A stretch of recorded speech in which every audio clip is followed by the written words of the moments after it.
So, tayo ay mag-vlog mga boss, mag-night rides tayo mga boss. Ito yata ay Asuncion Street. Halimbawa galing ka ng Premier Plaza, tapos pupunta ka ng i-night rides natin mga boss ang Munting Ilog, Tibig. Papasok naman ng Expressway sa Calax mga boss.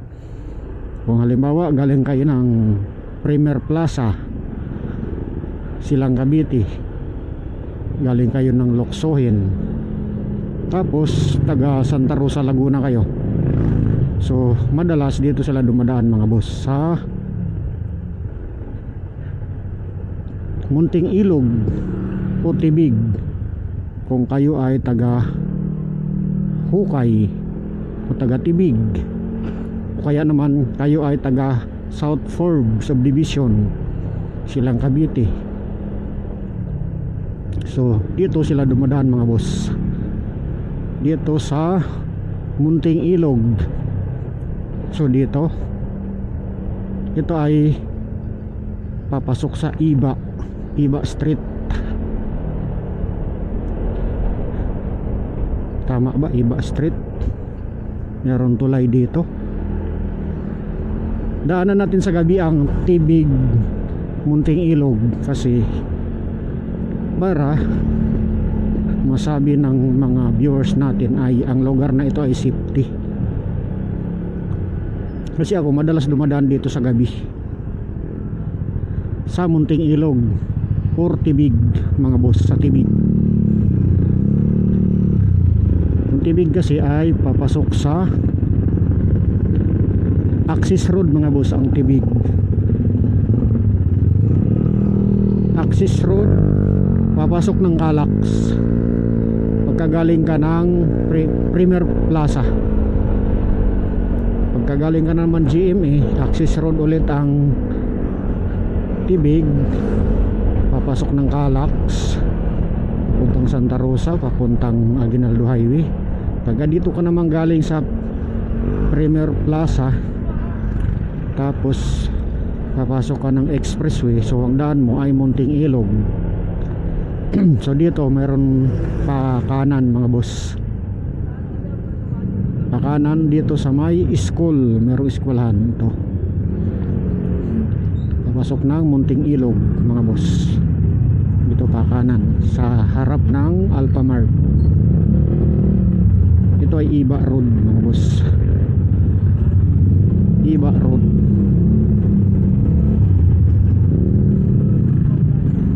So para sa kaalaman ng lahat, sa makapanood nitong ating night rides, ang lugar na ito mga boss ay safe naman itong daanan mga boss, kahit gabi. Ito ay Munting Ilog mga boss. Mamaya sa unahan, malayo pa doon, nabasa mo yung karatula papuntang Munting Ilog, papunta ito ng Munting Ilog. Dito dumadaan mga boss ang mga Lalamove riders. So tamang tama ito sa pag-testing ng camera ng night rides, kasi madilim dito mga boss. Yung anak ng amo ko taga rito lang, so wala kayong dapat ikatakot. Kumbaga taga rito sila.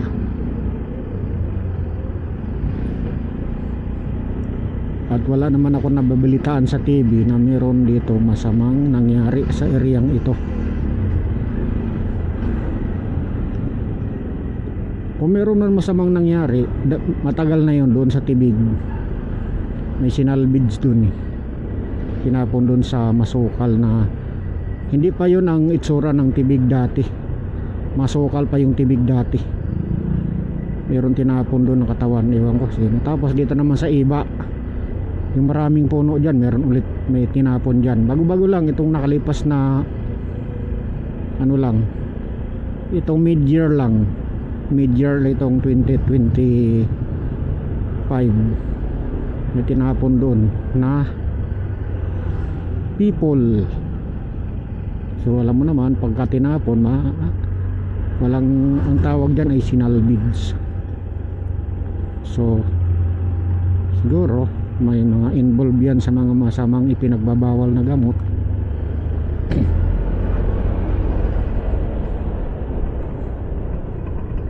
So dito mga boss ay okay naman daanan dito mga boss.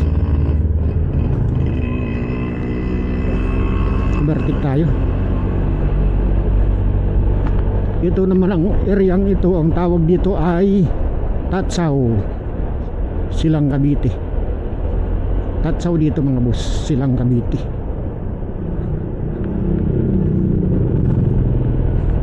So dito, yan o, papasok looban dyan. Tagarian ng anak ng amo ko. Kumbaga tagarian ang tropa natin.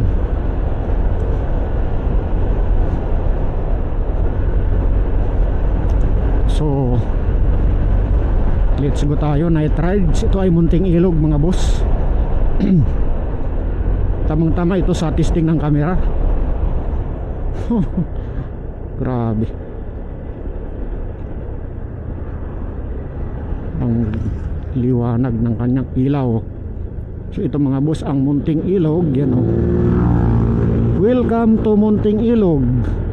Yan o, madilim. Madilim dito mga boss. Ako hindi ako natatakot sa madilim mga boss, dahil hindi ako natatakot sa multo. Ang tinatakutan ko mga boss, taong buhay, dahil pinaka dangerous sa lahat ang taong buhay. Kakainin kang buhay. Parang buhaya. Pero yung multo, kakainin ka bang multo? Ano lang yung balahibo mo, ang imbot ng balahibo mo, pero hindi ka kakainin nun. Tatakutin ka lang multo. Ang teknik kasi ng mga boss, pag namulto ka, trotropahin mo. Trotropahin mo. Huwag naman, baka kausapin mo, kakalma yun eh.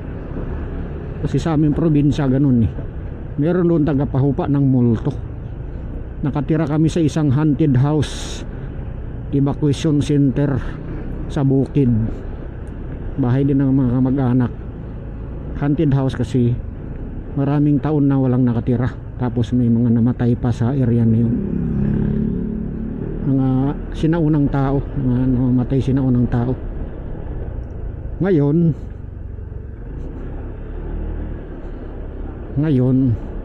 mga boss, tinatakot kami ng multo. Yung nagbabato yung multo, ganun pala yung multo, nagbabato sila.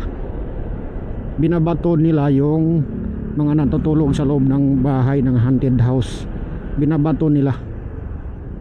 Tapos may marinig kang mga, ano bang tawag doon, basta may marinig kang mga kakaibang ingay sa labas, kasi nga multo eh. Maliit pa ako noon sa bukid namin sa probinsya, minulto kami, pero hindi ako natatakot.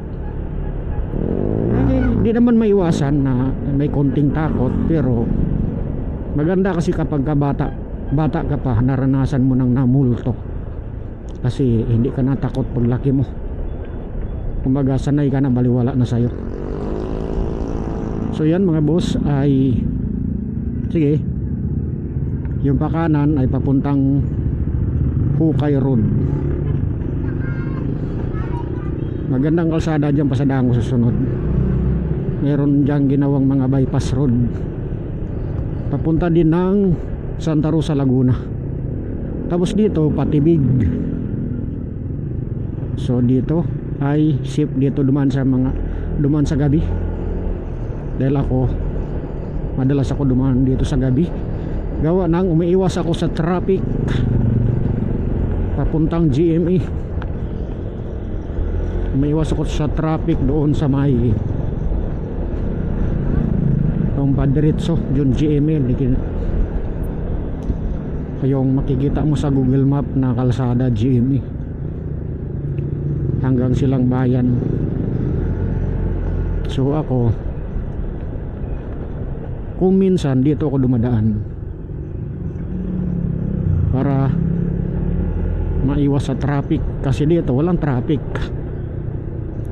Medyo maano lang kalsada dito mga boss, yun. May mga lubak-lubak.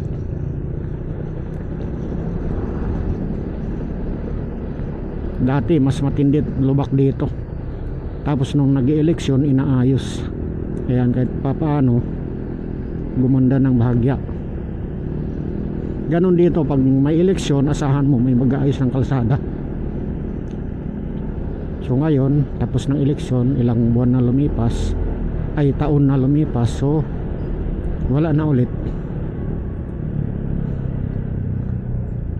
So dito masira dito dati yung aspalto. Ito mga boss ay tibig. Sa unahan meron dyan pakanan. Madalas din ako dumaan dyan sa gabi, kasi nga kumuha ako ng pwesto doon sa Santa Rosa. Kaso na ano, hindi ko na itinuloy kasi walang kita. Ngayon dumadaan ako dyan gabi, naghahakot ako ng mga TV. Aling mo TV kalaki-laki, 55 inches. Sinakay ko lang sa motor, ginawa kong habal-habal. So ito ang covered court ng tibig mga boss. Tapos access road dito mga boss, papuntang expressway.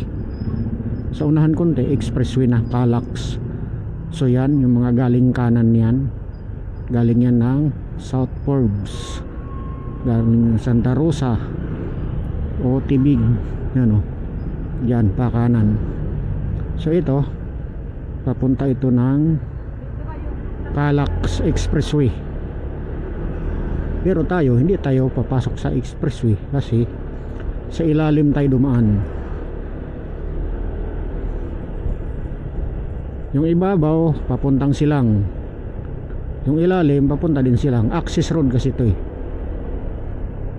So magtataka ka bakit merong ibabaw at merong ilalim, kasi yung ilalim ay access road para makapasok ka sa expressway at para makalabas ka sa expressway kung taga rito ka lang.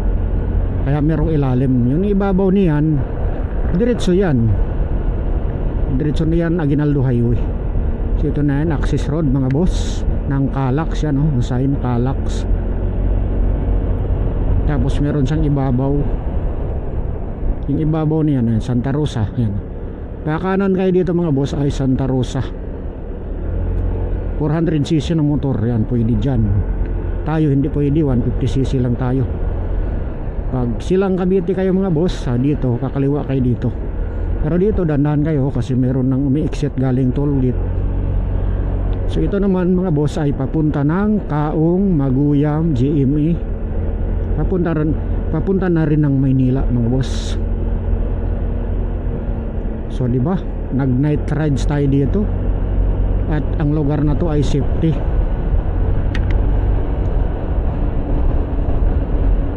Wala naman ako nabalitaan dito na mga bad na pangyayari. Meron lang isang beses ko nabalitaan dito pero matagal na. Noon hindi pa nagawa to.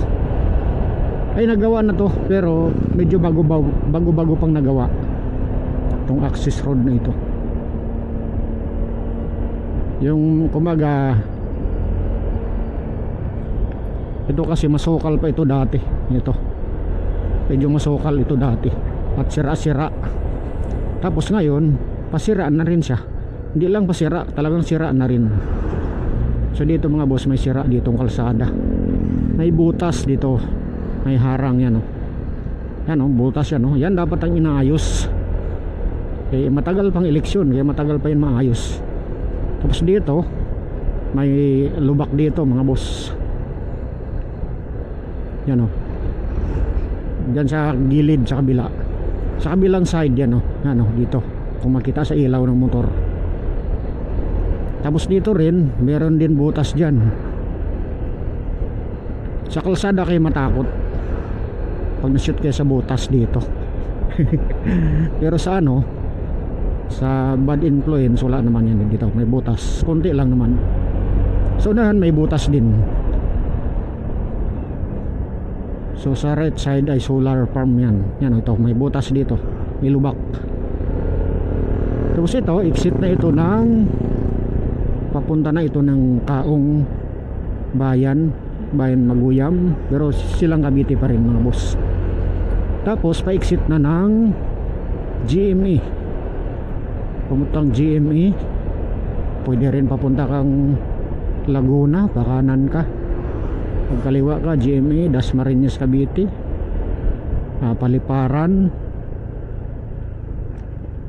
Molino, Bacoor ang labas nito mga boss. Kung kumaliwa ka diyan sa pag-exit nito, kumaliwa ka, Bayan ng Silang. Malapit lang diyan. Kaso traffic, madalas traffic diyan. Kaya ang mga motorista dito sila dumadaan dahil dito ay bihira matraffic. So dito lang medyo matraffic minsan yung pag-exit dito. Kasi marami sasakyan na minsan mahaba dito pagka traffic talaga. Yung pag-exit dito. So ito na yun ang exit mga boss ng Tibig. Galing Munting Ilog o galing kayo ng Expressway Calax. So na-vlog ko na to ng araw. Kaso naputol ang video ko doon sa may maraming naglalakad na mga tao. Pupunta siguro sa Ayuda. So ito na yun mga boss. Papuntang GME. Nakita natin yung karatula dyan sa unahan. Kalagay GME.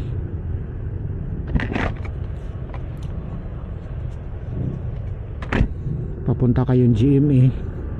Yun, dito talaga ang daanan. Walang ibang daan kundi ito. Meron namang ibang daan doon pero medyo malayo. Punta kayong Bulihan, Kalingki Silang, liko kayo sa Bulihan, dyan sa may cemetery.